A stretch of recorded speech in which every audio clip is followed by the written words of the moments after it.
According to a report that was released yesterday, this came from the House Judiciary Committee, the Biden administration has caught and released into the United States, into the interior, at least 99 illegal migrants who were on the terror watch list. Unbelievable. This report also revealed that the Border Patrol has encountered tens of thousands of migrants from countries that could present national security risk. Countries like Afghanistan, China, Iran, Syria.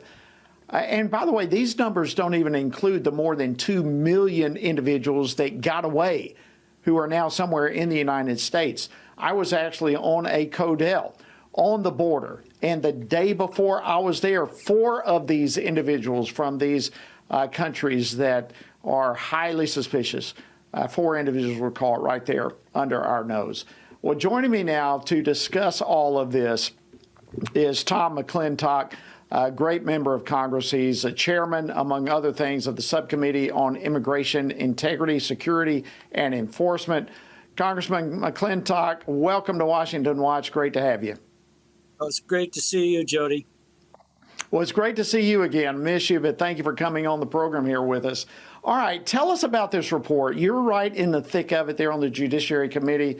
What have we learned so far? Well, it simply fleshes out what the FBI director has been warning us for several years now. This constitutes, in his words, a massive security threat to the United States. You mentioned we've seen 375 potential terrorists, suspected terrorists, apprehended at the border, but 99 have been actually released into our country anyway. That 375 is a 3,000% increase over the Trump years. And remember, just 19 terrorists killed 3,000 Americans on 9/11. But you put your finger on exactly what's my greatest fear and is emphasized in the report. 2 million gotaways that we know absolutely nothing about that entered this country while the Border Patrol was completely overwhelmed processing illegals into the country at the orders of the Biden-Harris administration. Now, remember a few years ago when Biden-Harris abandoned Bagram, they released 5,000 of the most dangerous terrorists on the planet in one day. Now, one of those terrorists showed up at Kabul airport and detonated the bomb that killed 13 U.S. service members 10 days after they were released. Here's the problem. We don't know where the other 5,000 are, but it's a good bet that more than a few of them are among the 2 million gotaways who've entered this country under this administration. Wow. I've got a quote here from the report. It actually says that although American communities already feel the disastrous effects of the Biden-Harris administration's immigration policies, the worst could still be yet to come. How concerned, Congressman McClintock, how concerned should we be about all this? I don't think it's any longer a question of whether we're going to see a major terrorist attack from elements that have come in through the southern border. The only question is when. I mean, think about this.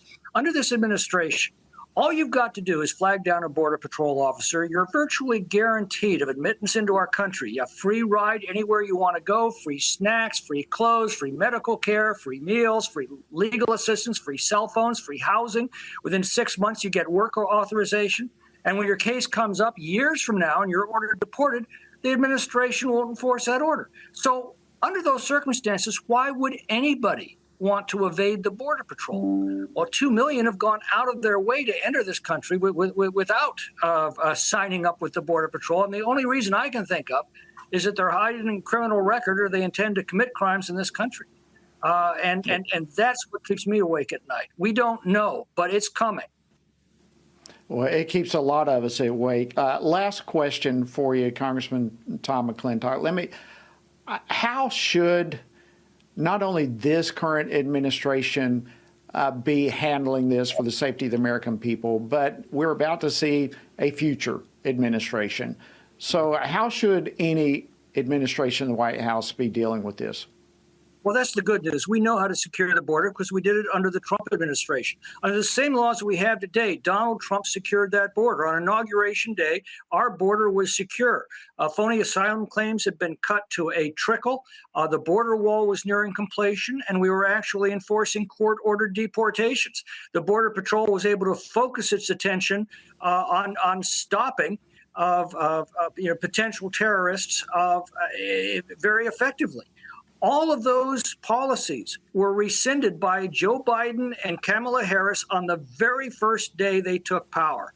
And we've seen now a population literally the size of the state of Arizona admitted into this country in the last 3 years as a result of their policies. And with them, the terrorist threat that's magnified greatly. I'm really concerned about two things. Either we're going to see a coordinated terrorist attack in the near future, or we're going to see the kind of cartel violence that's now become commonplace in Mexico and is now moving into our cities and towns. All of this was preventable. All of this can be prevented again, but it's going to require a very big change in public policy, a change back to the policies of the Trump administration when our country was safe and our borders were secure. History is screaming this warning at us. Countries that either cannot or will not secure their borders simply aren't around very long. Can't thank you enough, Congressman Tom McClintock. Thank you so much for coming on Washington Watch and helping to break all this down for us. Godspeed to you, my friend.